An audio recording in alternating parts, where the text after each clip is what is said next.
کے برگزیدہ بندے، نبی، رسول، اولیاء آتے رہے اور ہر ایک اپنے اپنے پیریڈ کے مطابق لوگوں کو ہدایات کی طرف، صراط مستقیم کی طرف، اللہ کی طرف، اللہ تبارک تعالیٰ کے دین کی طرف بلاتا رہا۔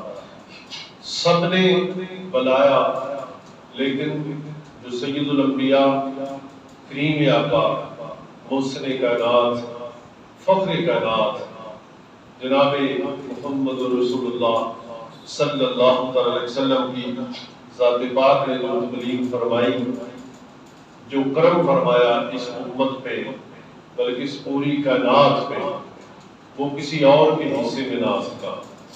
یہ ہمارے نبی پاک صلی اللہ علیہ وسلم کی عظمت شان ہے کہ حضور علیہ السلام نے ارشاد فرمایا، کیونکہ یہ شبان المعظم کا ماہ مقدس ہے، قرآن پاک کی جو آیت مقدسہ میں نے تلاوت کی، یہ بھی محبت اتباع رسول اور اتباع رسول صلی اللہ علیہ وسلم اسی کے دل میں ہوگی جو نبی پاک علیہ السلام کی ذات پاک کے ساتھ محبت کرے گا، جو حضور علیہ السلام کے پروردگار کے ساتھ محبت کرے گا، وہی اتباع کرے گا۔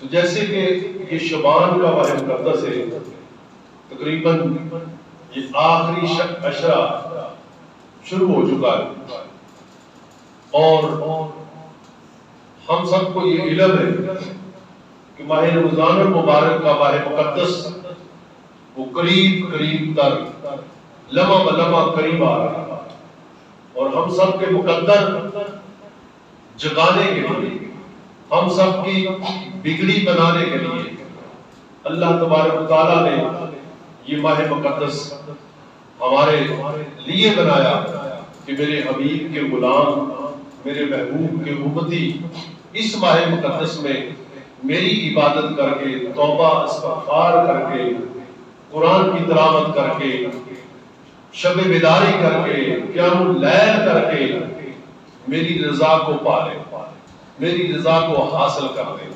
میرے دوستو، اللہ کی رضا کیا ہے؟ غلامی مصطفیٰ۔ اللہ کی محبت کیا ہے؟ اتباع رسول۔ اگر ہم نے اپنے نبی صلی اللہ علیہ وسلم کی اتباع کر لی تو یقیناً بایقیناً ہم نے اللہ کو پہچان لیا، لیکن اگر ہم اپنے نبی کریم صلی اللہ علیہ وسلم کی اتباع ہی نہ کر سکے تو پھر اس دنیا سے ہم ایسے آئے جیسے بالکل خسارے میں گئے۔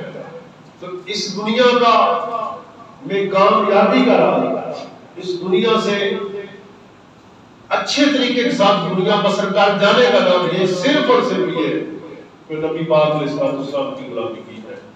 حضور نے ارشاد فرمایا کہ رجب اللہ تبارک تعالیٰ کا ماہ مقدس ہے، شعبان میرا ماہ مقدس ہے، اور رمضان میری امت کا ماہ مقدس ہے۔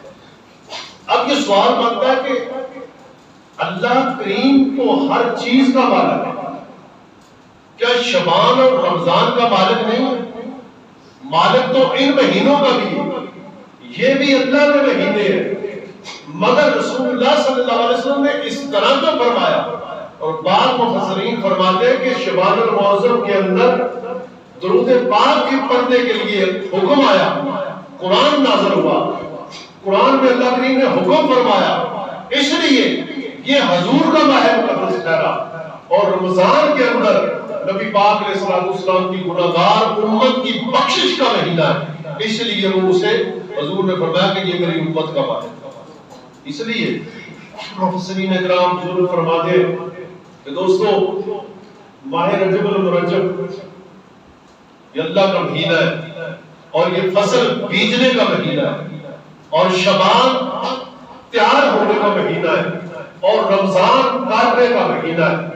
مسلمانوں، اللہ کے حبیب اور حبیب علیہ السلام کے صحابہ رجب میں عبادت کی کثرت فرما دیتے، شعبان میں مزید کثرت فرما دیتے، اور رمضان میں تو پھر ساری ساری رات کا قیام، ٹھیک ہے، پورا سپارہ ایک پارا دو پارے 20 تراویحوں میں تلاوت فرماتے اور پیچھے کھڑے ہو کے قرآن سنتے، کیونکہ صحابہ جانتے تھے کہ قرآن کی عظمت کیا ہے، قرآن کا مقام کیا ہے، قرآن کے عاشق بنو، قرآن کے ساتھ محبت کرو، یہ قرآن بے آئینے ہی اللہ کا کلام ہے، اس کے ساتھ محبت کرو۔ میرے دوستو، حدیث مبارکہ میں پیش کرتا چلوں، نبی علیہ السلام کا ارشاد پاک ہے کہ جو بندہ نماز پڑھنے کے لیے گھر سے نکلے تو اللہ تبارک و تعالی اس پہ رحمت سایہ، اللہ کی رحمت سایہ فگن ہو جاتی ہے، زمین سے لے کے آسمان تک اس پہ اللہ کی رحمت سایہ فگن ہو جاتی ہے، اور ہر قدم کے بدلے اس کے نامہ اعمال میں نیکیاں درج کی جاتی ہیں۔ اب وہ بندہ کرنے کیا آ رہا ہے؟ بندہ کرنے کیا آ رہا ہے؟ نماز پڑھنے کے لیے۔ مسلمانوں، آگے جو ماہ مقدس آ رہا ہے رمضان المبارک، رمضان المبارک کی پہلی رات جس کو ہم چاند رات کہتے ہیں کہ آج یہ چاند نظر آئے گا تو لوگ بڑی بیتابی کے ساتھ، بڑی محبت کے ساتھ، جو اوشاق ہیں جن کے دل میں محبت رسول اور محبت الہی ہے، وہ خوشی مناتے ہیں، وہ جشن مناتے ہیں، وہ ماہ مقدس آ گیا ہے، نیکی ایک کریں گے اجر کئی نیکیوں کا پائیں گے، نماز ایک پڑھیں گے 70 نمازوں کا اجر پائیں گے، پڑھیں گے نفل فرضوں کا ثواب پائیں گے، نیکی جو بھی نفلی کریں گے اس کا فرضوں کے برابر اجر ملے گا۔ بزرگوں کو ادھر دیکھ رہا ہوں، ادھر یہ شیشے کا پتہ نہیں ہوتا، دروشی پڑھو گے۔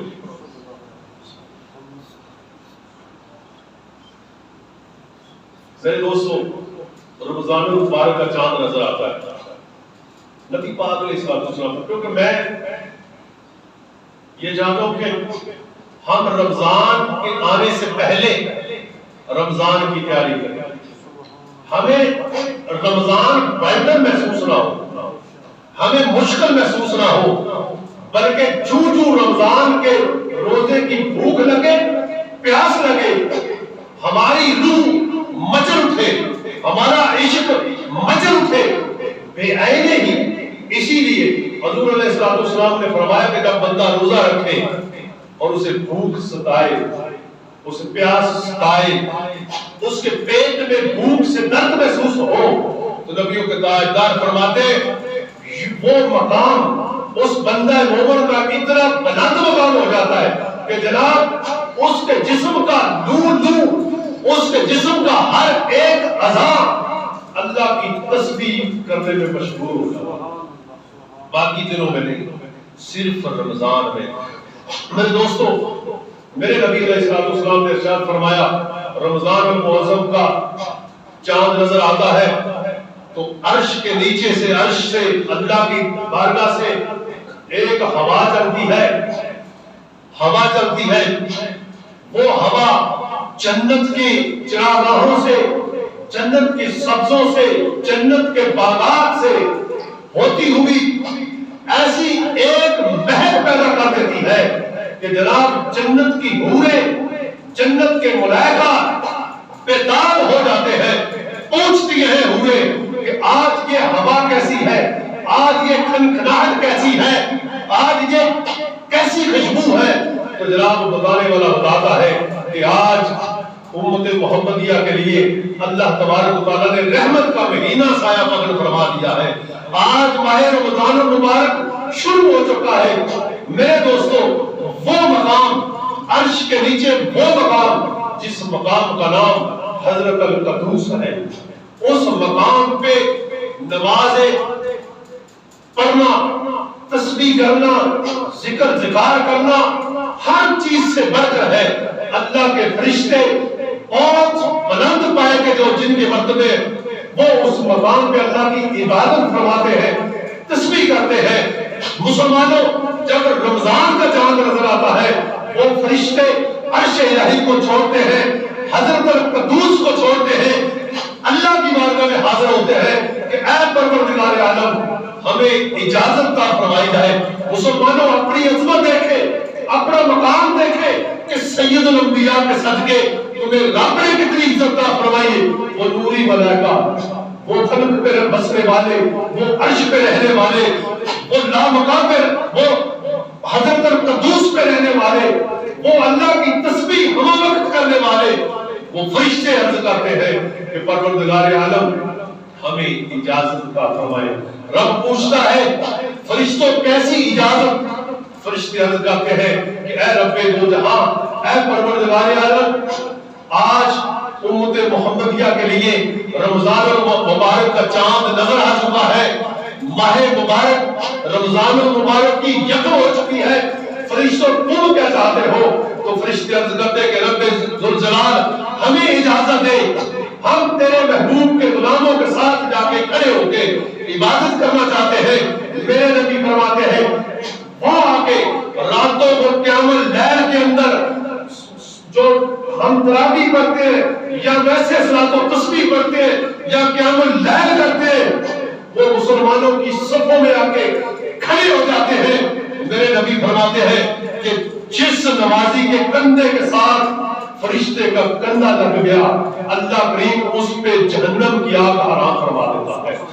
میرے دوستو ماہ رمضان المبارک کے ماہ مقدس کے لیے، ان روزوں کے لیے، ان تسبیحات کے لیے، ان تراویحوں کے لیے، قرآن کی تلاوت کے لیے، درود پاک کے لیے، صدقہ خیرات کے لیے اپنے آپ کو تیار کریں تاکہ تمہیں بہتر محسوس نہ ہو، تمہارے دل میں عشق الہی آ جائے، تمہاری روح مچل اٹھے کہ وہ ماہ مقدس آ گیا ہے جس ماہ مقدس کے صدقے گناہگاروں کی بخشش کی جائے۔ میرے دوستو نبی علیہ السلام نے فرمایا وہ فرشتے حضرت القدوس پہ، فرشتے عرش کو چھوڑتے ہیں، فرش پہ آتے ہیں۔ یہ سلسلہ جاری نبی پاک علیہ السلام کا وصال پاک ہو گیا اور آپ نے 2 یا 3 دن نماز تراویح پڑھائی، اس کے بعد نہیں پڑھائی۔ بعض لوگوں نے کچھ سمجھا، کسی نے کچھ سمجھا، لیکن سید الانبیاء کریم آقا صلی اللہ علیہ وسلم نے 20 تراویحوں کی جماعت کرائی۔ تیسرے دن غالباً تیسرے دن صحابہ کرام کو جب دور دراز بستیوں سے پتہ چلا ہم جس مسجد میں پورا قرآن پڑھا جائے رمضان المبارک میں، ہم اس مسجد سے بھاگتے ہیں، جو نمازی جو امام قرات لمبی کرے ہم اس کو چھوڑ کے چھوٹی قرات والے کے پیچھے نمازیں پڑھتے ہیں۔ ارے اللہ کے بندو، جب اللہ کے نبی کے صحابہ کو پتہ چلتا ہے وہ دور و دراز سے بستیوں کو چھوڑتے ہیں، وہ چھوٹی مساجد کو چھوڑتے ہیں، بڑی مساجد کا رخ کرتے ہیں کہ وہاں پہ جا کے ہم نماز تراویح میں پورا قرآن سنیں گے۔ یہ قرآن پاک یہ سنت موقدہ ہے۔ میرے دوستو صحابہ کرام کو جمع غفیر، اتنی تعداد، اتنا عشق، اتنا جنون، اتنی ایک حد سے بڑھ کر جنون کہ بھئی آج ہم ساری رات یا آدھی رات کا قیام اللہ کے حضور کھڑے ہوں گے، رب کا کلام سنیں گے اور اپنی روح کو پاک کریں گے، اپنے جسموں کو پاک کریں گے، اپنی قسمت کے ستاروں کو بلندی پہ لے کے جائیں گے۔ یہ صحابہ کا عشق تھا، یہ صحابہ کی محبت تھی قرآن کے ساتھ، عبادت کے ساتھ، نفل کے ساتھ، رمضان کے ساتھ۔ ارے مسلمانوں تمہیں کیا ہو گیا؟ تم کیوں نہیں قرآن سنتے؟ تم کیوں نہیں قیام اللیل کرتے؟ تم کیوں نہیں تراویح پڑھتے؟ تم کیوں نہیں روزے رکھتے؟ ارے مسلمانوں یہ روزے تو فرض ہی تم پہ کیے گئے ہیں، جن پہ فرض کیے گئے ہیں انہیں خبر ہی نہیں۔ اہتمام کریں، اپنے قرب و جوار میں دیکھیں، غریبوں کو دیکھیں، مسکینوں کو دیکھیں۔ جو غریب روزے نہیں رکھ سکتا، آپ کے پاس وسائل ہے، ان غریبوں کی مدد کریں تاکہ کوئی غریب بھی ماہ رمضان المبارک کے روزوں سے محروم نہ رہ سکے۔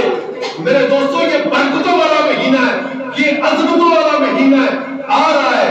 وہ خوش قسمت لوگ ہوں گے جو اس ماہ مقدس کے انعام پائیں گے، وہ خوش قسمت ہوں گے۔ میرے دوستوں چاند نظر آتا ہے، یہ پہلا ٹاپک۔ دوسرا ٹاپک یہ کہ نبی پاک علیہ الصلوۃ والسلام فرماتے ہیں کہ اے فرشتوں آج شیطان کو جکڑ دو، زنجیروں کے ساتھ جکڑ دو، سمندروں کی تہہ کے نیچے پھینک دو۔ کیوں؟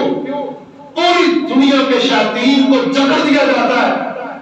رب فرماتا ہے اس لیے جکڑے جا رہے ہیں یہ شیطان کہ میرے محبوب کے غلاموں کے روزوں کو خراب کرنا۔ روزے داروں تمہارا خیال، تمہارا کتنی تم پہ کرم نوازی رب ذوالجلال کی کہ رب فرماتا ہے میرے محبوب کے غلاموں کے روزے خراب نہ کریں۔ مسلمانوں یہ ماہ مقدس بڑا ادب والا ہے، یہ ماہ مقدس بڑے عشق والا ہے، بڑے جلووں والا ہے، بڑی ہی ایسی کرم نوازی والا ہے کہ گناہ گاروں کی بخشش صبح اور شام۔ اور اب فرماتا ہے فرشتوں شیاطین کو جکڑ دو اور روزے داروں کے لیے جنت کے دروازے کھول دو، جنت کے دروازے کھول دو۔ جس دروازے سے روزے دار چاہے میری جنت میں داخل ہوگا۔ بعض لوگ کہتے ہیں بڑی قابل غور بات ہے، روشی پڑھو۔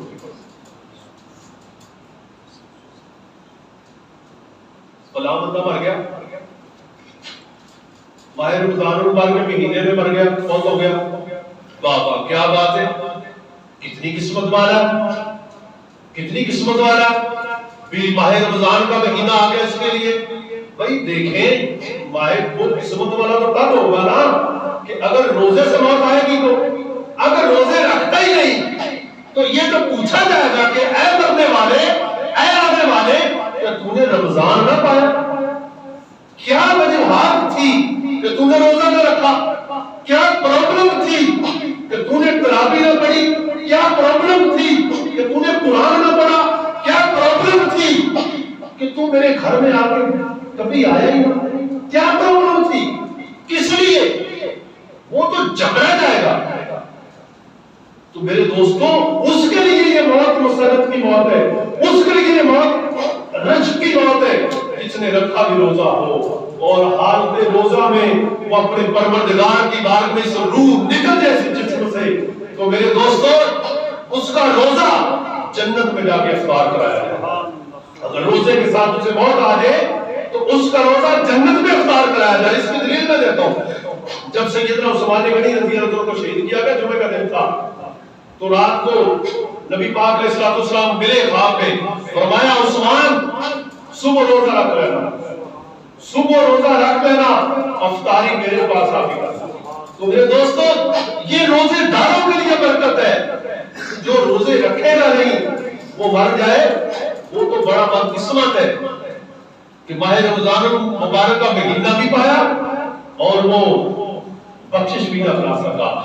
میرے دوستو رب فرماتا ہے جنت کے تمام دروازے کھول دو، جس دروازے سے چاہے یہ روزے دار داخل ہو جائے جنت میں، اور جہنم کے دروازے بند کر دے۔ یہ سال کے بعد، یہ سال کے بعد، لیکن مسلمانوں جو میں نے پہلے عرض کیا کہ 5 وقت جو بندہ نماز پڑھتا ہے، 5 وقت جو نماز پڑھتا ہے اس کی شان دیکھیں۔ یہ تو سال بعد رمضان آئے گا نا۔ جو بندہ 5 وقت نماز پڑھتا ہے، جب بھی نماز کے لیے چلتا ہے اللہ کی رحمت اس پہ برستی ہے، زمین سے لے کے آسمان تک رب کی رحمت اسے ڈھانپ لیتی ہے۔ اس بندے کی عظمت دیکھیں، ہر قدم کے بدلے نیکیاں، ہر قدم کے بدلے گناہ مٹائے جاتے ہیں۔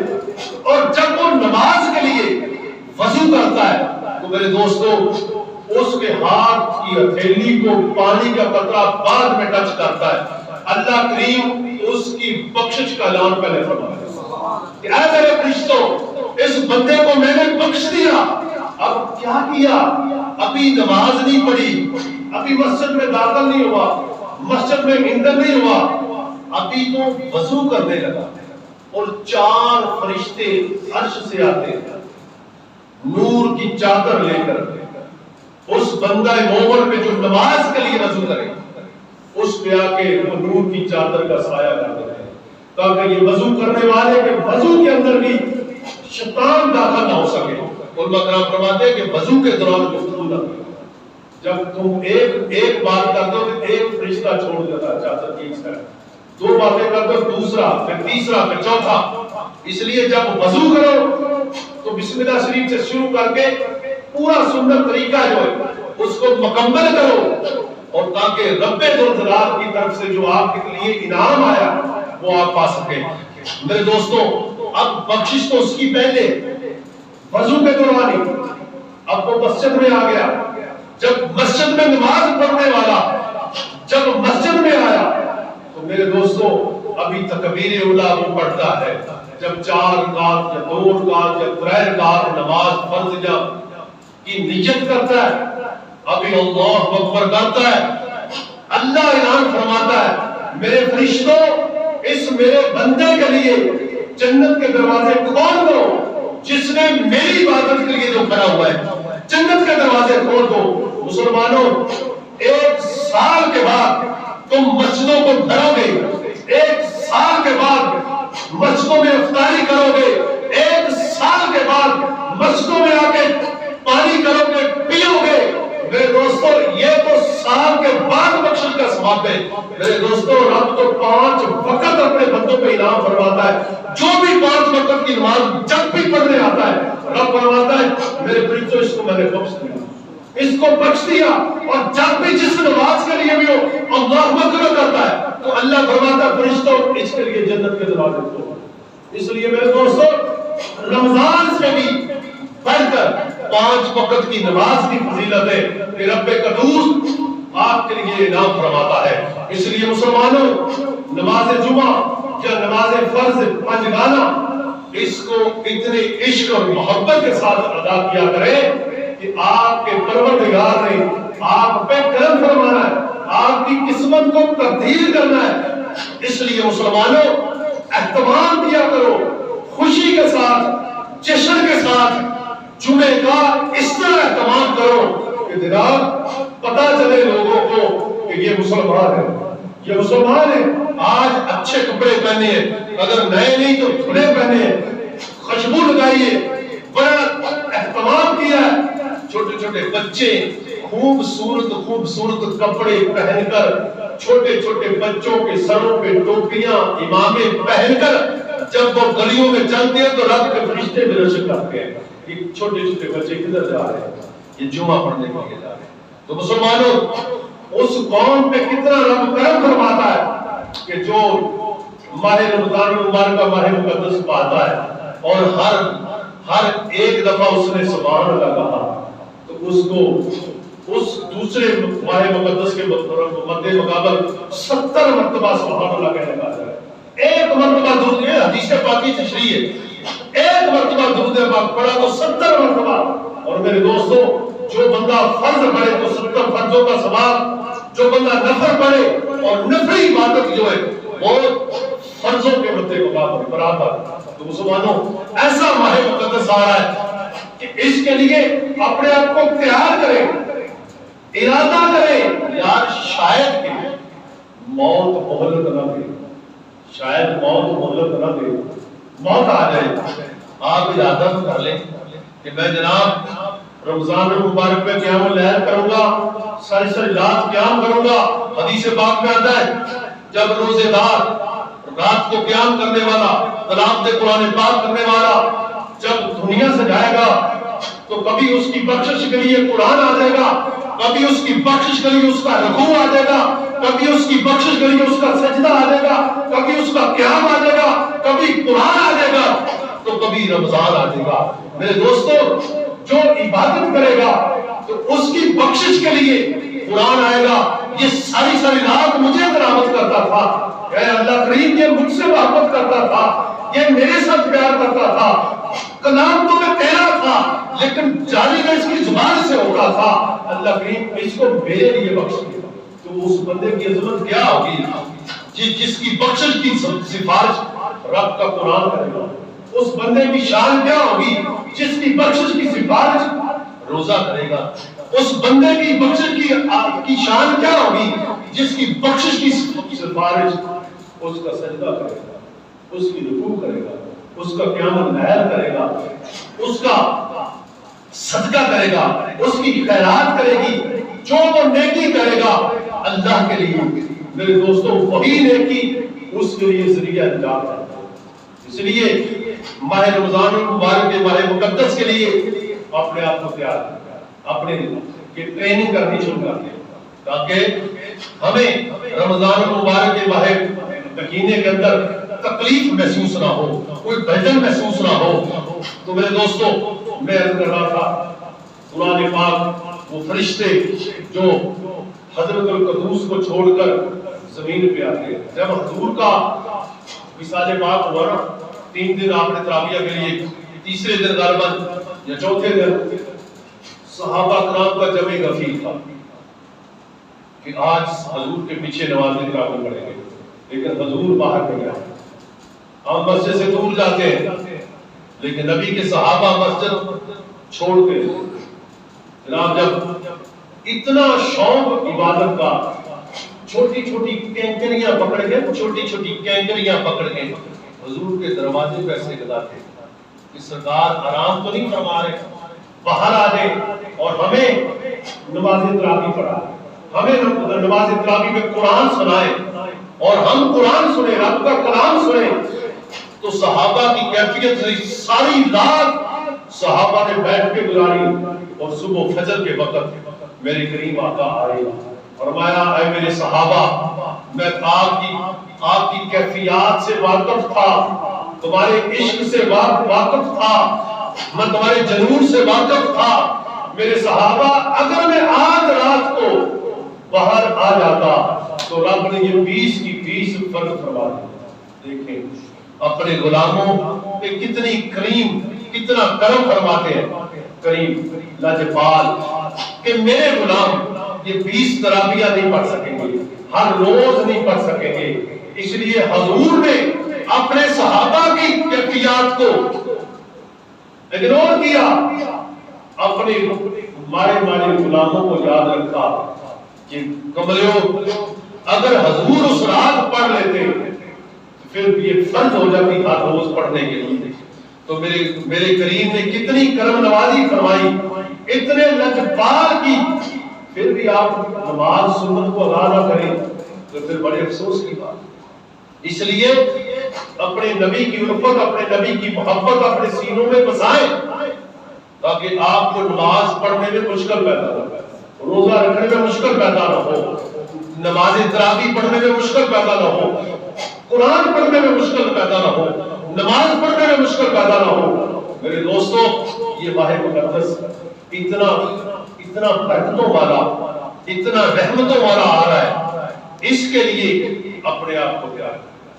اور جب سید عالم صلی اللہ علیہ وسلم کا وصال پاک ہو گیا، سیدنا ابو بکر صدیق رضی اللہ تعالیٰ عنہ کا بھی وصال پاک ہو گیا، تو دوسرے خلیفہ جب آئے سیدنا فاروق اعظم عمر بن خطاب رضی اللہ تعالیٰ عنہ، جب یہ جو حدیث پاک ہے حضرت القدوس والی، اس کے راوی حضرت مولا علی، جب یہ مولا علی رضی اللہ عنہ نے یہ حدیث پاک سنائی نا حضرت عمر فاروق رضی اللہ عنہ، تو حضرت عمر نے فوراً یہ ارادہ کیا، فرمایا کہ یہ تو بے عینے ہی حضور نے تو اس لیے نہیں پڑھائی کہ میری امت پہ فرض نہ ہو جائے، یہ تو صحیح عبادت ہی نماز تراویح کی، اسی کے لیے عرش سے فرشتے اترتے ہیں۔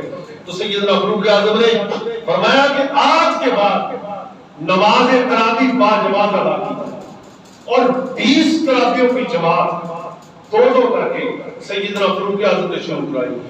سیدنا عثمان غنی نے بھی 20 تراویح جماعت کے ساتھ، سیدنا مولا علی نے بھی 20 تراویح، امام حسن پاک، حسین پاک، دیگر صحابہ کرام پھر 20 ہی تراویح اور باجماعت پڑھتے رہے۔ میرے دوستو، یہ وہ عبادت ہے۔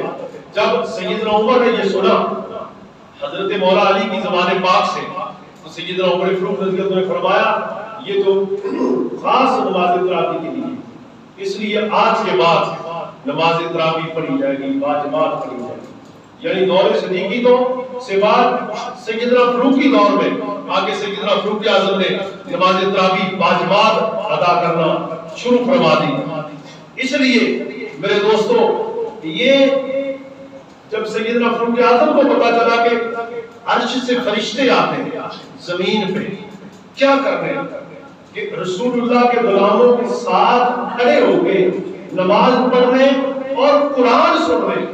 اس حدیث پاک کی تشریح کی سیدنا فاروق اعظم نے، فرمایا کہ یہ تو صحیح نماز تراویح کے متعلق ہے، اس لیے آج کے بعد باجماعت نماز تراویح۔ اور یاد رکھیں ہماری کمزوریاں بہت زیادہ ہیں، ہماری کمزوریاں بہت زیادہ ہے۔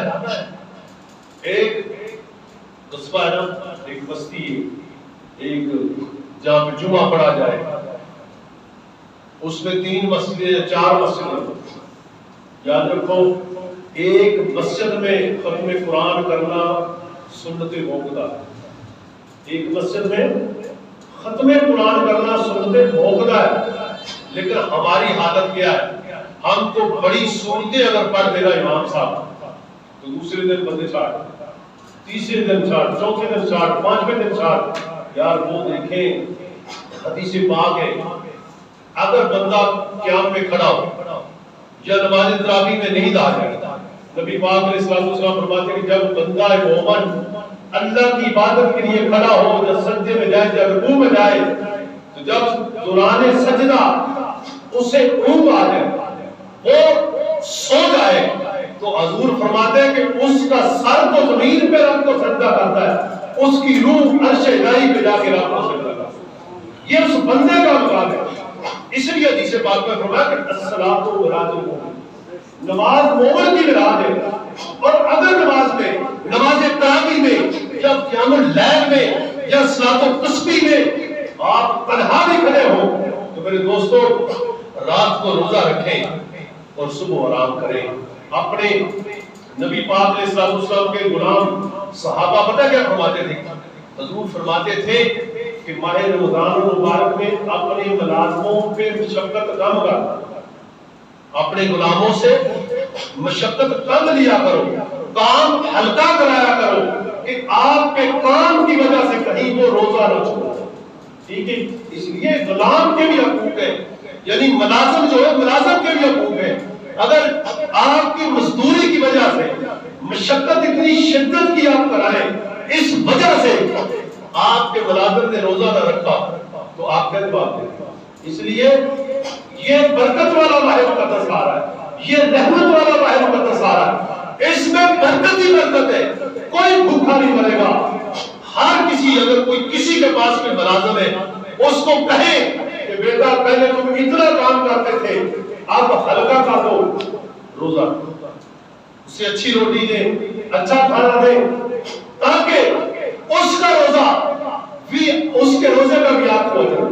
مسلمانوں، اس لیے ہمیں ان چیزوں کی بہت ضرورت ہے، شدت کے ساتھ ضرورت ہے، اور شوق کے ساتھ افطاری کیا کریں، محبت کے ساتھ افطاری کیا کریں، سحری محبت کے ساتھ کیا کریں، لگن کے ساتھ کیا کریں، کیونکہ یہ کوئی غمی کا سما نہیں ہے، یہ کوئی افسردگی کا سما نہیں ہے، یہ تو خوشی کا سما ہے۔ روزے دار وہ بندہ ہے کہ جو روزہ رکھے اور سو جائے، روزہ رکھے اور سو جائے، اس کو سونے کا بھی ثواب ہے۔ بندہ روزے دار سویا پڑا، روزے دار سو گیا، اور اس کے جسم کے ایک ایک لو سے اللہ کی تسبیح کا اس کو اجر ملتا ہے، یہ کسی اور کا اختیار نہیں۔ تو پھر میرے دوستو، ہم روزہ کیوں نہیں رکھتے؟ ہم روزہ کیوں نہیں رکھتے؟ کہتے جی میں بیمار ہوں، موت تو پھر بھی آئے گی، موت تو پھر بھی آئے گی۔ اگر کوئی شوگر کا پیشنٹ ہے روزہ رکھے، روزہ رکھے، روزہ رکھے جناب۔ اگر کوئی مسئلہ بن جائے، شوگر کا وقت کم ہو جائے، بے ہوشی کا عالم آ جائے، یا کوئی پرابلم بن جائے تو روزہ توڑ دے۔ اگر طبیعت تو اگر اللہ تبارک تعالیٰ یہ توفیق دے دے، وہ برداشت کر لے اور اس روزے کی برکت کے ساتھ اس کی شوگر بھی کنٹرول میں آ جائے، تو پھر وہ اسے کیا اعتراض ہے؟ پھر روزہ رکھے۔ اور روزہ پتہ کیا؟ یہ جو اس وقت کے بہت بڑے سائنٹسٹ اور ڈاکٹروں انگریزوں نے یہ ریسرچ کی ہے، کسی نے کہا کہ ہم نے کینسر کا علاج تلاش کر لیا ہے، کینسر کا۔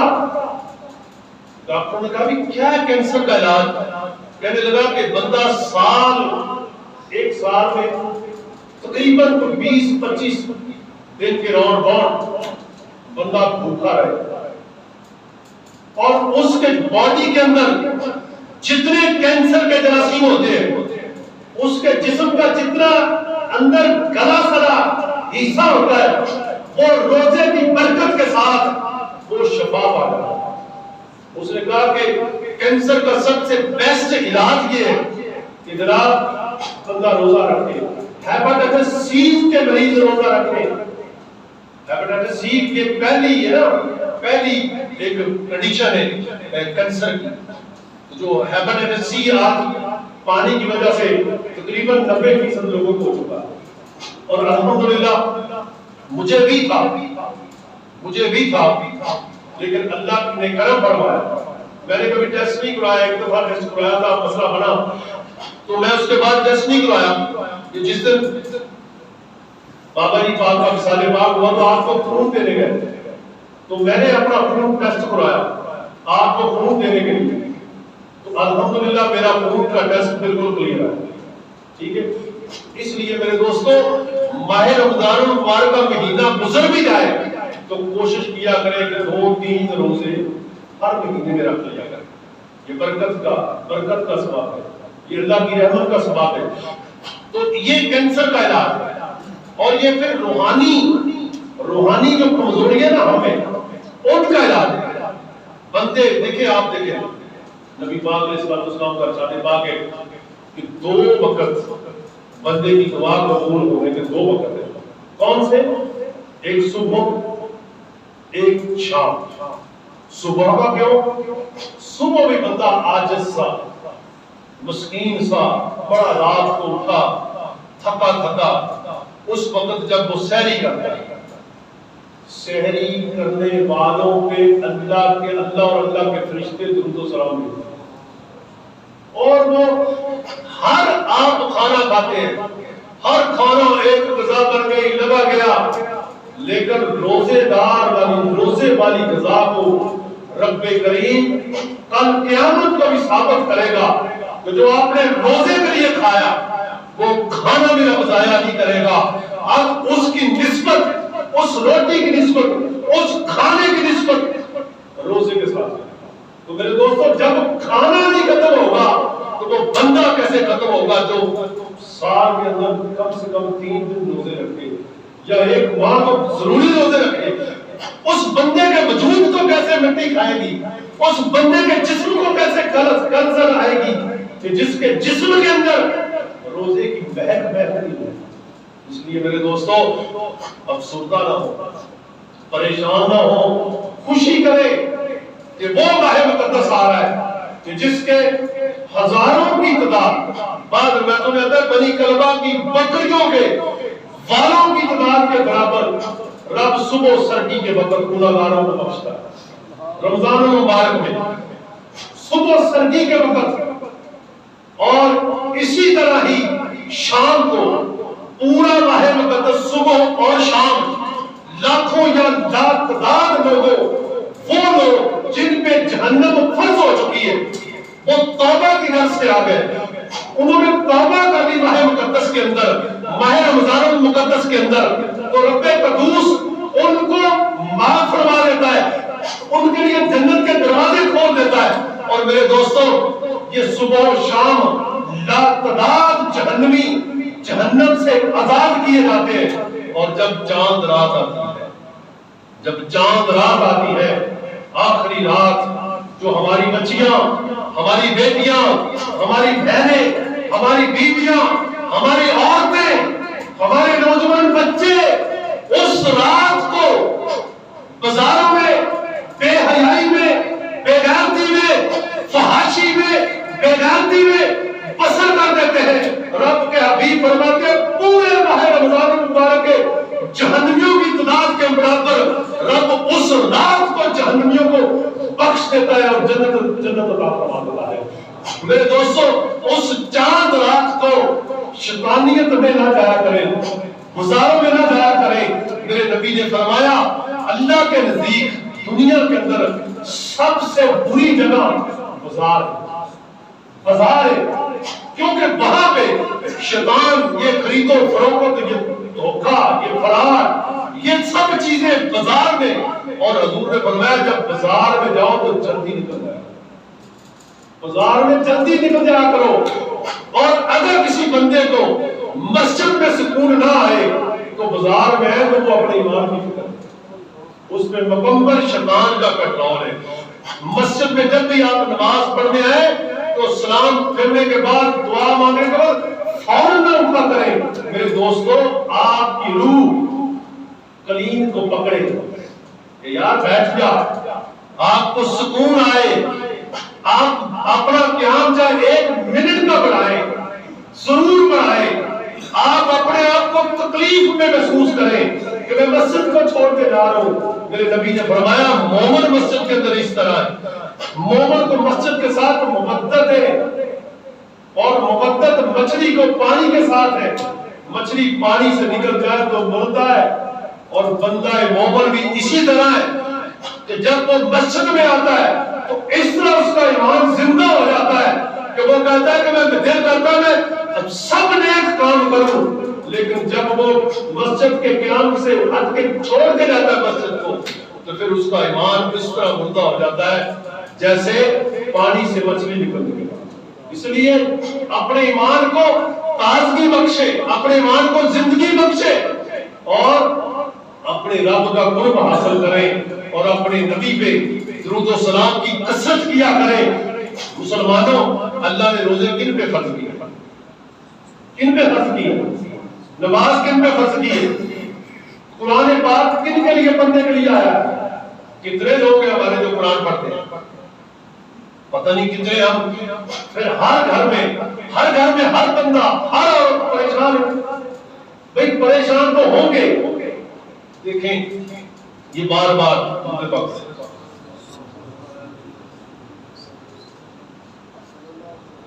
کسی بھی کوئی بھی بندہ، جس بندے کو بخار ہو جائے، بخار کے بعد روٹی کھائی جاتی ہے نہیں نہ پہلے ذائقہ نہیں اچھا لگتا، جبکہ روٹی جو ویسی ذائقہ نہیں نہ ٹیسٹدار نہیں رہتا، روٹی کا ذائقہ وہی ہے، آپ کا ذائقہ خراب ہوگا۔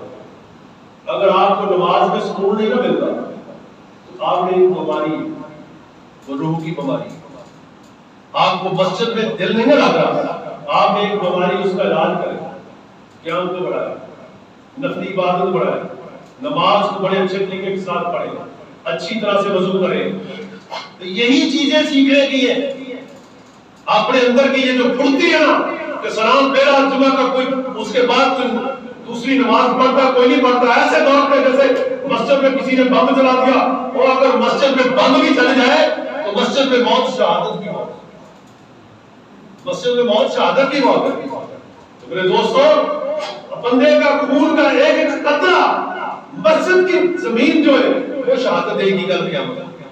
تو اس لیے نماز جمعہ کے بعد فوراً دوڑ کے نہ جایا کرے، کچھ نماز پڑھ کے جایا کرے تاکہ اللہ کی رحمت آپ پہ زیادہ برسے۔ اب آ تو گئے، ایسی کون سی مجبوری ہے کہ جناب کوئی ٹرین گزرتی جا رہی، دو ہی آپشن ہے، کوئی سواری کسی کی گزر رہے، کسی کی ٹرین گزر رہی ہے یا کسی کی فلائٹ گزر رہی ہے، چلے وہ تو جناب ہوا کہ جناب ٹھیک ہے یار، اب اس کے کنٹرول میں نہیں ہے، تو باقی یہ دودھ لے کے جانا، یہ دودھ چوانا، یہ چارہ کاٹنا، وہ آپ سب کے اختیار میں، ٹھیک ہے۔ آپ مینجمنٹ نہیں، اگر آپ اپنے ٹائم کو مینجمنٹ نہیں کر سکتے تو آپ جنت کو کیسے مینج کریں گے؟ بھائی اسی دنیا کو مینج کرنا قرآن و سنت کے مطابق، یہی آپ کی پلاننگ ہے، یہی آپ کی نشانی ہے کہ آپ جنتی ہیں۔ اگر آپ دنیا کے اندر اپنے ٹائم کو مینج نہ کر سکے تو یقیناً آپ جنت میں نہیں جا سکتے۔ تو ٹائم کو مینجمنٹ کرے، ٹائم کی پارٹیشن کرے، اتنا ٹائم آپ خود اپنا احتساب کریں کہ آپ نے آج کے دن رب کو کتنا ٹائم دیا اور اپنے کاروبار کو کتنا ٹائم دیا، قرآن کو کتنا ٹائم دیا اور دوسری کوئی اردو کی کتاب پڑھنے کو کتنا ٹائم دیا، نفل پڑھنے کو کتنا ٹائم دیا اور چگلی غیبت کرنے کو کتنا ٹائم دیا۔ میرے دوستو، یہ چگلی بھی ایسی بیماری ہے، یہ غیبت بھی ایسی بیماری ہے کہ دیکھیں یہ جو نماز صحابہ نے عرض کیا یا رسول اللہ صلی اللہ علیہ وسلم ہمیں کیسے پتا چلے گا کہ ہماری نماز قبول ہو رہی ہے؟ حضور نے فرمایا تم برائی کو چھوڑتے جاؤ، اچھائی کو اپناتے جاؤ اور سمجھ لینا آپ کی نماز قبول ہے۔ اگر جمعہ پڑھنے کے بعد اثر پڑھنے کو دل نہیں کرتا تو سمجھے کہ آپ کا جمعہ قبول نہیں، سمجھے، میں فتویٰ نہیں دے رہا، سمجھے، ٹھیک ہے۔ اگر اثر پڑھنے کے بعد مغرب مشکل نظر آ رہی ہے تو پھر آپ پہ خرابی، اگر مغرب پڑھنے کے بعد عشاء مشکل نظر آ رہی ہے تو آپ پہ خرابی۔ تو اسی طرح سے میرے دوستو کوئی مسلمان بھی نماز کا منکر نہیں ہے، ہر مسلمان کا دل کرتا ہے کہ میں نماز پڑھوں، کیونکہ وہ ایمان کا درجہ حرارت تھوڑا بہت ہر کسی میں موجود ہے، لیکن اس کی روح اس قدر بیمار ہوتی ہے جیسے بخار 1 گھنٹہ یا 2 گھنٹے یا 12 گھنٹے یا 1 دن کے بعد، بخار کے بعد بندے کو کوئی چیز نہیں نہ کھائی جاتی، جیسے کھانا نہیں کھایا جاتا، کوئی چیز نہیں کھائی جاتی۔ اسی طرح میرے دوستو جو جس بندے کی روح میں ویکنس آ جائے، روح میں کمزوری آ جائے، تو وہ بندہ دل تو چاہتا ہے کہ میں نماز پڑھوں، دل تو چاہتا ہے میں قرآن پڑھوں، دل تو چاہتا ہے کہ میں مسجد میں قیام زیادہ کروں، لیکن نہیں میرے دوستو، بندہ وہی کامل ہے جس کے جسم پہ اس کی روح کا کنٹرول آ جائے۔ اس کی روح، جب اس کی روح ہیوی ہو جائے گی تو وہ عشق الہی میں مچلے گی، وہ ذکر الہی میں مچلے گی، وہ محبت رسول میں مچلے گی، اور روح کی غذا ہی اللہ اور اللہ کے حبیب کا ذکر ہے۔ تو روح تو ہماری پیاسی بھی ہے، بھوکی بھی ہے، ہم نے اسے تو کچھ چیز کھلائی نہیں، پلائی نہیں۔ اسی وجہ سے میرے دوستو ہمارے گھروں میں عورتیں، ہمارے بچے، ہمارے نوجوان بچے نماز سے دور ہیں، روحانی مریض ہیں، روح کے مریض ہیں، اور روح کی طاقت دیکھنی ہے تو قرآن پڑھیں، آسو بن برفیہ کا واقعہ دیکھیں، یہ وہ روح ہے، یہ روحانی طاقت ہے کہ آنکھ جھپکنے سے پہلے تخت بلقیس سلیمان کی بارگاہ میں لا کے پیش کر دیا۔ یہ روح ہے، امت مسلمہ اس کو سمجھے، یہ اتنا انمول ہیرا ہے آپ کے اندر، جب یہ نکل گئی یہ مٹی کا ڈھیر ہے، یہ پڑی رہے گی، یہ ادھر نہیں ہو سکتی، ادھر نہیں ہو سکتی، کپڑے نہیں اتار سکتی۔ اس مٹی کی غذا کے لیے تم نمازیں چھوڑتے ہو، اس مٹی کی غذا کے لیے تم روزے چھوڑتے ہو، اس مٹی کی غذا کے لیے آپس میں دنگے، فساد، یہ شرارتیں، یہ بے حیائی، یہ سب چیزیں میرے دوستو، اصل چیز آپ کے اندر وہ روح ہے۔ روح کیا ہے؟ وہ امر الہی ہے، اللہ کا امر ہے، اس کو غذا دیں، اس کی پیاس کو دور کریں۔ وہ کیسے ہوگی؟ آپ قرآن کو پڑھیں، تسبیحات کریں، اللہ کا ذکر کریں۔ مسلمانوں یہ ماہ مقدس اسی لیے آ رہا ہے کہ آپ کو ٹریننگ آ رہی۔ دیکھیں کوئی بندہ بھی سگریٹ پیتا، سگریٹ چھوڑنے کا طریقہ کرتا، کوئی بندہ بھی سگریٹ پیتا، ایک ڈبی سگریٹ پی جاتا ہے، اگر روزہ رکھ لے سگریٹ پیے گا؟ نہیں پیے گا۔ میرے دوستو یہ آپ کے اندر کی قوت نے بتا دیا کہ میرے اندر وہ قوت موجود ہے کہ اگر میں غیرت ایمانی، اگر میں قوت محبت وہ طاقت دکھاؤں ایمانی تو میں سگریٹ چھوڑ سکتا ہوں، میں شراب چھوڑ سکتا ہوں، میں برائی چھوڑ سکتا ہوں۔ وہ آپ کے اندر اسی لیے کیا کہ نہ مسجد میں نہ مندر میں لگ یار ہوں اپنے اندر، آپ کے اندر ہے جو خود کو پہچانے، جس نے اللہ کو پہچانا ہے وہ اپنے آپ کو پہچانے۔ تو جب اپنے آپ کو پہچانیں گے آپ کو ہر بندے کے اندر رب نظر آئے گا۔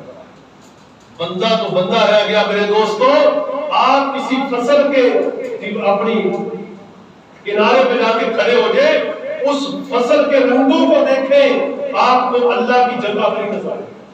ٹھیک ہے، قرآن نے یہ یہی کہا نا، فَبِأَيِّ آلَاءِ رَبِّكُمَا تُكَذِّبَانِ، یہ اللہ کی نعمتیں، یہ اللہ کی رحمتیں، ان کو دیکھو تمہیں رب یاد آئے گا۔ زمین کا ذرا ذرا تمہیں درس دیتا ہے رب کی وحدانیت، رب کی توحید کا یہ زمین کے رنگ دیکھو، قدم ب قدم چینج، آسمان کو دیکھو، میرے قریب سوچا تک ہے، پھر قبروں کو دیکھیں، پھر قبروں میں جانے کو دیکھیں، پھر اپنی موت کو دیکھیں، پھر اپنی حیات کو دیکھیں، پھر اپنے کارنامے دیکھیں، پھر اپنی نمازوں کی حاضری دیکھیں، پھر آپ خود احساس کریں کتنا درود پاک پڑھتے ہیں۔ تو میرے دوستو، جب ہم سب اپنا اپنا احتساب خود احتساب کریں، اپنا احتساب خود کریں، جتنا ہم دوسروں کا احتساب کرتے ہیں نا تو دوسروں میں خامیاں نکالتے ہیں، وہ بندہ کامیاب ہو جاتا ہے جو دوسروں کی خامیوں کے بجائے اپنے آپ اپنے اندر خامیاں تلاش کرے، اس کے اپنے ضمیر سے پوچھے کہ میرے اندر کیا خامی ہے، میرے اندر کیا کمی ہے۔ میرے دوستو، یہ ماہ رمضان المبارک کا ماہ مقدس ایک عشرے کے بعد قریب ہے، تو اللہ تعالیٰ کی بارگاہ میں آپ آج سے ہی دعا کریں کہ اللہ تبارک تعالیٰ آپ سب کو توفیق دے، آپ سب کو یہ قوت ایمانی دے۔ وہ کیا کہتے ہیں کہ قوت عشق سے ہر پست کو بالا کرا، ظاہر میں اسم محمد سے اجالا کرا۔ یہ ایک اندھیرا تو ہے، ایک کمرے کے اندر ہے، اس دنیا کے اندر ہے، ایک اندھیرا آپ کے اندر ہے، اور وہ عشق مصطفیٰ کے ساتھ اس اندھیرے اس کوٹری کو روشن کر دے۔ جب روشن ہو جائے گی، خدا کی قسم اس کو روشن کرنے کی ضرورت ہے، آپ کو دوسروں کے خیالات نظر آنے شروع ہو جائیں گے، دوسروں کی خواہشات نظر آنی شروع ہو جائے گی، دوسروں کے اندر کی باتیں نظر آنی شروع ہو جائے گی، صرف اپنے اندر میں ایک دیا جائے گا، عشق سرکار کی شمع جلال و دل میں، بعد مرنے کے لحظ میں بھی اجالا۔ یہ میرے دوستو قرآن سے رہنمائی ہے، قرآن کو سمجھے، سمجھ کے پڑھیں، ٹھہر کے پڑھیں، ترجمے کے ساتھ پڑھیں، تاکہ آپ کو پتہ چلے کہ یہ قرآن کس کے لیے آیا، پڑھنے کے لیے۔ ہم آپ چلے جائیں کسی اجنبی جگہ تو بورڈ دیکھیں گے، یہ رستہ کس طرف جاتا ہے، یہ رستہ کس طرف جاتا ہے، بورڈ سے پتہ کریں گے نا، یہ قصور کو جاتا ہے، یہ لاہور کو جاتا ہے۔ کسی اجنبی جگہ میں چلے گئے آپ پتہ کریں گے کہ یار لاہور کو کون سی روڈ جاتی ہے، تو آپ کو کسی روڈ کے کسی بورڈ پہ بورڈ لگا نظر آئے گا کہ یہ لاہور ہے۔ یا لاہور میں چلے جائیں، ماڈل ٹاؤن اس طرف تیر جائے گا، جناب صدر کو اس طرف تیر جائے گا، آپ کو بتائے گا۔ یہی قرآن کی ڈائریکشن ہے، قرآن آپ کو بتاتا ہے کہ جناب اس طرف جاؤ، اس طرف جنت ہے، اس طرف خالق ہے، اس طرف مصطفیٰ ہے، اس طرف جاؤ۔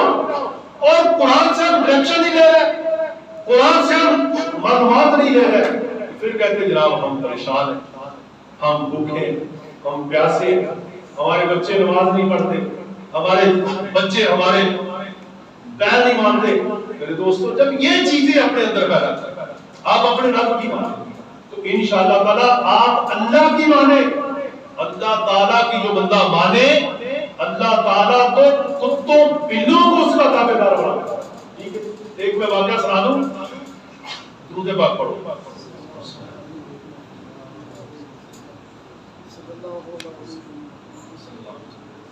ایک اللہ کا ولی تھا، اس کا گزر ہوا کسی مقام سے، تو وہاں پہ ایک اللہ کا ولی تھا، وہ بھیڑ بکریاں چلانے والا تھا۔ تو وہ بھیڑ بکریاں اس کی بھیڑیا، بھیڑ بکریوں کی راکھی بھیڑیا بیٹھا رہا اور وہ نماز پڑھ رہا تھا۔ دوسرا اللہ کا بندہ گزرا، اس نے کہا یار یہ عجیب بات ہے کہ یہ خود تو نماز پڑھ رہا ہے اور اس کی بھیڑ بکریاں، جو بھیڑ بکریوں کا دشمن ہے بھیڑیا، یہ نقصان نہیں پہنچا رہا، وجہ کیا ہے؟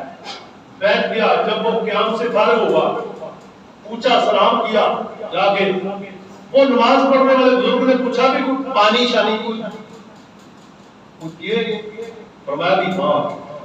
انہوں نے ایک پیالہ پتھر کے ساتھ لگایا، وہ دودھ کے ساتھ بھر گیا اور دوسرا شربت یا شہد کے ساتھ بھر گیا۔ اب وہ جو بزرگ تھا دودھ پی، دوسرا مسافر، وہ بڑا کرتا حیرت میں چلا گیا کہ یار یہ کیا ماجرا ہے، بھیڑیا بھیڑ بکریاں چلا رہا اور پتھر کے ساتھ پیالہ لگایا دودھ اور شہد کے ساتھ کر گیا. یہ وجہ کیا ہے؟ وہ دوسرے بزرگ نے فرمایا بھائی پریشان نہ ہو، جب میں عطاء الہی کروں گا، میں رب کے کام میں لگ گیا، اب میرے رب کے اختیار ہے کہ میرے کام جس سے چاہے کروا دے، چاہے کتوں بلوں سے کرا دے، چاہے انہی جانوروں کے دشمنوں سے کرا دے. یہ میرے رب کی کرم نوازی ہے. پتہ یہ چلا کہ میں اپنے رب کی اطاعت کر رہا ہوں، میں اپنے رب کی بندگی کر رہا ہوں، اور میرا رب میری بھیڑ اور بکریوں کی رکھوالی بھیڑیے سے کروا رہا ہے. اور کہنے لگا کہ یہ پتھر سے دودھ اور شہد نکلنا، موسیٰ علیہ السلام کی قوم تھی بے وفا، تو رب نے اپنے نبی کے صدقے موسیٰ علیہ السلام کو فرمایا کہ موسیٰ پتھر پہ آسا مارو. تو موسیٰ نبی نے پتھر پہ آسا مارا اور پتھر سے 12 چشمے، 12 قبیلے تھے، 12 چشمے علیحدہ جاری ہو گئے. فرمایا اگر موسیٰ علیہ السلام کی قوم بے وفا ہو، اس نافرمان قوم کے لیے اس اللہ کے نبی موسیٰ علیہ السلام کے صدقے رب پتھر سے 12 چشمے جاری کرتے. اگر محمد رسول اللہ کا امتی حضور کا غلام بنے، حضور کی اتباع کرے، تو جب وہ پتھر کے ساتھ پیالہ لگائے گا دودھ بھی نکلے گا، شاید بھی نکلے گا. یہ میرے دوستوں چیزیں، اس کو اپنے یہ تھوڑا سا اپنا محسوس بدلے، یہ چیز اندر پیدا کر لیں کہ آپ کا رزق کنکوں میں نہیں، پہلیوں میں نہیں. کنک ہوگی تو رزق ملے گا، پٹھے ہوں گے تو رزق ملے گا، مال ہوگا تو رزق ملے گا. میرے دوستوں نہیں، یہ تو آپ کا امتحان ہے. یہ چیزیں، یہ مال، یہ زمینیں آپ کو دے کے رب آپ کا امتحان لے رہا ہے. زمینوں میں رزق نہ تلاش کرے، اللہ کے بندوں رزق تلاش کرنا ہے تو عرش الہی پہ کرے، رب کے حضور تلاش کرے. وہ جانتا ہے میں نے اپنے بندے کو کتنا دینا، کتنا نہیں دینا، اس کو پتا ہے. وہ خالق بھی ہے، وہ رازق. دیکھیں رازق اللہ کے سوا کوئی رازق نہیں، رزق اللہ دینے والا ہے، وہ جس کو چاہے جہاں سے چاہے دے دے. آپ یقین تو اس کی ذات پہ کر کے دیکھیں. تو میرے دوستوں ہم کیا کہتے ہیں جناب، وہ دودھ والا کہتا ہے اگر میں پانی نہیں ڈالوں گا تو کمائی کم ہوگی، چارہ کاٹنے میں لگاتا ہے چارے میں پانی نہیں ڈالوں گا کمائی کم ہوگی، گندم والا کہتا ہے میں اس میں ملاوٹ نہیں کروں گا تو کمائی کم ہوگی، مونچی والا کہتا ہے میں سپری میں یہ بناؤں گا نہ بناؤں گا کمائی کم ہوگی. میرے دوستوں اس سے بڑا شرک کیا ہے؟ تم دودھ میں رزق تلاش کرتے ہو، تم سپری اور سپر میں رزق تلاش کرتے ہو، پانی میں تلاش کرتے ہو. رزق دینے والا آتا ہے، وہ چاہے 5 کلو دودھ سے آپ کو امیر کرو. جب برکت آگے کی دیکھیں نا، اب ایک پیالہ دودھ کا، اس برکت کو ریسرچ کریں، اس کو تلاش کریں. کتنے دن کی بھوک تھی اور سیدنا ابو ہریرہ نے پیٹ پہ پتھر باندھے تھے. امت مسلمان غور کریں، پیٹ پہ پتھر باندھے تھے دین کے لیے، لیکن در مثبت چھوڑ کے نہیں گئے. بے ہوش ہو جاتے تھے نماز کی حالت میں، لیکن نماز نہیں چھوڑتے تھے. آج ہم سیر ہو کے کھاتے ہیں، 3 مرتبہ تازی ہانڈیاں تازی روٹیاں کھاتے ہیں، لیکن دین سے دور ہے، نماز سے دور ہے. میرے دوستوں اس چیز کو دفع کریں، اس سے جان چھڑائیں، اپنے رب کے حضور سجدہ کریں.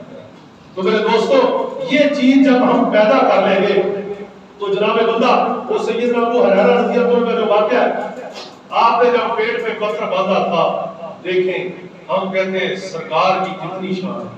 ٹھیک ہے، ابو ہریرہ مسجد کے دروازے کے آگے ٹھہر گئے کہ صحابہ آئیں گے. تو جناب فضیلت سنائی، ابو بکر صدیق کو سنائی، عمر فاروق کو سنائی یا دیگر صحابہ کو سنائی کہ غریب کو یا بھوکے کو ان کو کھانا کھلائے. اس کی یہ شان ہے. سب گزر گئے، اتنے ظاہری طور پہ مسائل نہ تھے، لیکن اخیر پہ سید الانبیاء ابو ہریرہ فرماتے ہیں حضور میرے حال سے واقف تھے. جب میں نے چاہا کہ میں اپنا پیٹ دکھاؤں کہ سرکار میں نے تو پیٹ پہ پتھر باندھا ہے، میں نے تو پیٹ پہ پتھر باندھا ہے. سیدنا ابو ہریرہ فرماتے ہیں میرے کریم نے اپنے اپنی قمیض مبارک کو اٹھا کے دکھایا کہ حضور نے 2 پتھر باندھے تھے، 2 پتھر باندھے تھے، پتھر صحابہ نے پیٹ پہ باندھے تھے، لیکن پتھر کا سینہ پاڑ کے جنگ احد میں پتھر کا سینہ پاڑ کے کمر کو دیا۔ یہ اسلام کی مدد تھی، یہ اسلام کا دفاع تھا، یہ آپ تک اسلام پہنچانا تھا۔ ابو ہریرہ فرماتے ہیں، حضور فرماتے ہیں، ابو ہریرہ میرے ساتھ ہے، جب گھر گئے تو فرماتے ہیں کہ گھر سے پوچھو کہ کوئی کھانے کے لیے چیز ہے؟ اب میں یہاں سے جاؤں گا، گھر جاؤں گا، یا آپ جائیں گے، کوئی کہے گا بیٹا دودھ سوڈا بنا دو، کوئی کہے گا شربت بنا دو، کوئی کہے گا سکنجبی بنا دو، کوئی کہے گا جناب چائے بنا دو، کوئی کہے گا کھانا لے آؤ۔ میرے دوستو، ان نمازیوں کی عظمت کو سلام کہ جنہیں یہ پتا تھا کہ جب گھر میں گئے تو کھانے کے لیے کچھ نہیں ہوگا، کھانے کے لیے کچھ نہیں ہوگا، لیکن دین سردار تھا، دین سپریم پاور تھا، وہ دین کے خریدار نہیں تھے، دین کے وپاری نہیں تھے، دین کو فروخت کرنے والے نہیں تھے، وہ دین کو پھیلانے والے تھے۔ جو دین کو پھیلانے والے ہوتے ہیں وہ پھٹے پرانے کپڑوں میں گزارا کر لیتے ہیں، وہ رب کے سوا کسی کے آگے ہاتھ نہیں پھیلاتے، ہاتھ نہیں پھیلاتے۔ یہ چیز جب مسلمانوں میں آ جائے تو جناب پھر مسلمانوں کی عظمت دیکھیں۔ جب گھر سے پوچھا اما سیدہ عائشہ سے کہ کھانے کے لیے چیز ہے، تو آپ نے آگے سے فرمایا کہ یہ ایک دودھ کا پیالہ، کسی صحابی کی بکری، اس نے دودھ ایک پیالہ دیا۔ آج کسی پیر کے گھر میں اتنی غربت ہے، یہ حالت ہے کسی کے گھر میں، کسی عالم کے گھر میں، کسی امتی کے گھر میں؟ پوری کائنات کو تلاش کرے مسلمانوں، یہ غربت کسی میں نہیں ہے، خدا کی قسم سب غریب ہے۔ اور وہ یہ حالت تھی، وہ کہتے تھے ہم امیر ہے کہ ہم نے دامن مصطفیٰ پکڑا، یہ دامن مصطفیٰ سے بڑھ کر کوئی امیری نہیں، کریم کی غلامی کرنے میں کوئی امیری نہیں اس سے بڑھ کر۔ میرے دوستو، یہ اگر مل جائے تو پھر اور کیا؟ ٹھیک ہے، جب ابو ہریرہ فرماتے وہ ایک پیالہ تھا، یہ برکت تلاش کریں، یہ برکت ہم سے اٹھا لی گئی ہے۔ ہمارے اندر اتفاق نہیں رہا، ہم ایک دوسرے سے چھین کے کھانا زیادہ پسند سمجھتے ہیں، ہم ایک دوسرے کا ساتھ کرنا بند کر دیا ہم نے۔ جناب جب ایک پیالہ حضور فرماتے ہیں ابو ہریرہ وہ جو 70 صحابہ نا مسجد میں پڑھتے دین سیکھ رہے تھے، ان کو بھی بلا کے لاؤ۔ مسلمانوں، ابو ہریرہ فرماتے ہیں میں نے کہا یار ایک پیالہ تھا، پیٹ بھر کے پینا تھا، لیکن حضور فرماتے ہیں چلے گئے، چلے بلا کے لے آئے۔ فرمایا ابو ہریرہ ایک ایک کو پیش کرتا جا، اور پیروں اور مریدوں اس برکت کو تلاش کریں۔ میاں خلیل صاحب تھے شرک پشتی میں، ایک چھوٹی سی پتیلی تھی دال، تو وہ شرکپور شریف کے وہابی آگے اہل حدیث یعنی کہ ان کا عقیدہ مختلف ہے، تو آپ نے فرمایا کہ سارے شرکپور شریف کے وہابی آ جاؤ، اگر اس پتیلی سے دال ختم کر دو تو میں وہابی ہوں گا۔ ٹھیک ہے، تو سرکار نے فرمایا ابو ہریرہ ایک ایک کو پیش کرتا ہے، پیش کرتے گئے، دوسری پڑھو، پیش کرتے گئے، 70 پی کے پر ہو گئے، اور پیالہ ویسے کا ویسا گیا۔ اسٹڈی، ترقی کرنے کا راز، ترقی کرنے کا طریقہ کس سے سیکھیں گے ہم؟ صحابہ نے کیا کیا تھا؟ اگر منڈی میں کوئی غلہ فروخت کرنے جاتے تھے نا، بارش ہو جاتی تھی تو گیلی گندم یا گیلی فصل اوپر کرتے تھے، خشک نیچے کرتے تھے، فرماتے تھے یہ دھوکہ ہے۔ یہ چیز رمضان کا ماہ مقدس آ رہا ہے جناب، چینی مہنگی، گھی مہنگا، سب چیزیں مہنگی عروج میں، اور مسلمانوں یہ مہینہ تو برکتوں والا ہے، یہ تو احساس کرنے والا ہے، یہ تو رب کو ڈسکاؤنٹ کر رہا ہے، تم کیوں نہیں کرتے؟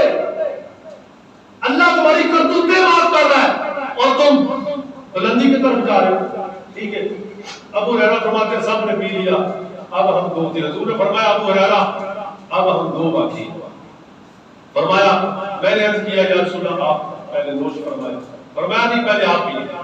فرماتے میں نے پیا. فرمایا اور پیے اور پیے. 2-3 مرتبہ فرمایا اور پیے. فرماتے میں نے اتنا پیا کہ جیسے بندہ اگ جاتا نا کہ جناب اب تو دل نہیں چاہ رہا. تو فرماتے کہ میں نے وہ باقی کا دودھ حضور کو پیش کر دیا تو وہ سارا دودھ حضور نے نوش فرما لیا. تو کسی نے کیا خوب کہا کہ کیسا تھا وہ جامع شیری ابو ہریرہ, کیسا تھا وہ جامع شیری ابو ہریرہ.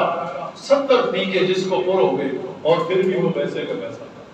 مسلمانوں اگر ایک من گندم بھی رب کا حکم آ جائے برکت کے لیے تو وہ ختم نہیں ہو سکتی.